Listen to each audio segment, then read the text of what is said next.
اهلا بكم معانا النهارده فيديو جديد عن فنون جميله عماره. هنتكلم اكتر عن تفاصيل امتحان القدرات ونتكلم عن كل حاجه تخص الامتحان وازاي نعديه.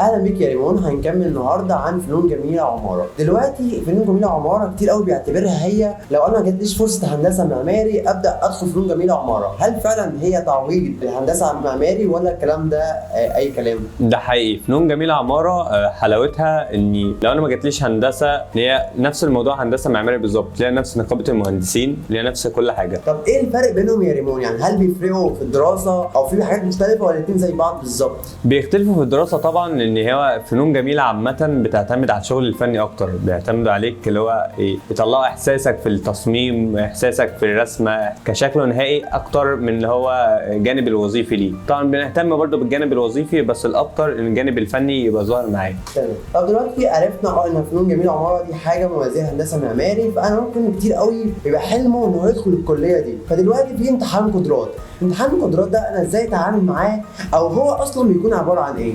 امتحان القدرات ده اللي هو انا عايز اخش الكليه مثلا فلازم اعدي عليه الاول. فالامتحان ده عباره عن سؤالين اتنين. السؤال الاولاني بيعتمد بيشوفك مهاراتك في المنظور الهندسي والتظليل وازاي اعدي منهم، ازاي اتحكم في ورقه الامتحان بيهم. مش شرط الكواليتي احسن حاجه بس اطلع الفكره اللي هم طالبينها. حتى السؤال الثاني بيطلب منك اللي هو سواء المسله تقدر تغير فيها، تبدا تعدل فيها، تقطعها، تقلبها، حاجات بسيطه بس المهم تبين ان انت فاهم، تعرف تعدل. بيشوف مهاراتك في الابتكار ايه. هل وقت الامتحان بيكون ساعتين ونص زي باقي الامتحانات ولا بيكون اكتر ولا اقل؟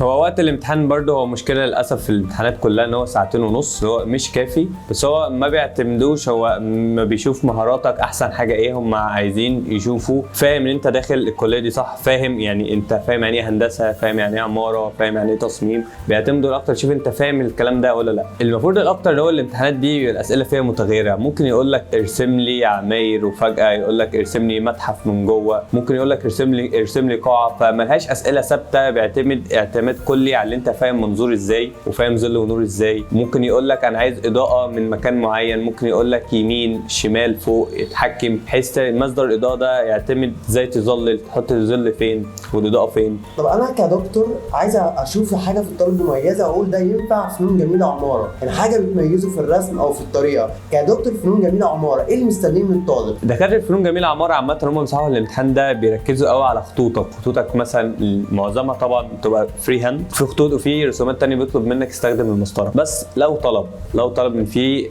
الامتحانات كتير بيقول لك بدون استخدام مسطره او بدون استخدام ادوات هندسيه. لو قال لك بدون استخدام ادوات هندسيه هو بيطلب منك انك تعمل خط مستقيم من غير ما تستخدم مسطره. بيشوف خطوطك الجريئه عامله ازاي في الورقه، ازاي الخط جايبه، هل هو بيلعب معاك الخطوط مموج. فهو ده اللي بيحدد بقى الدكاتره، بيشوف خطوطك عامله ازاي. المفروض ان الرسومات المعماريه دي عامه هم بيهتموا قوي بالخطوط بتاعتك، عشان كده اسمها فنون جميله عماره. معظمها يقول لك ارسم مباني، ارسم متحف، ارسم يشوف ابتكارك فين في اللوحه.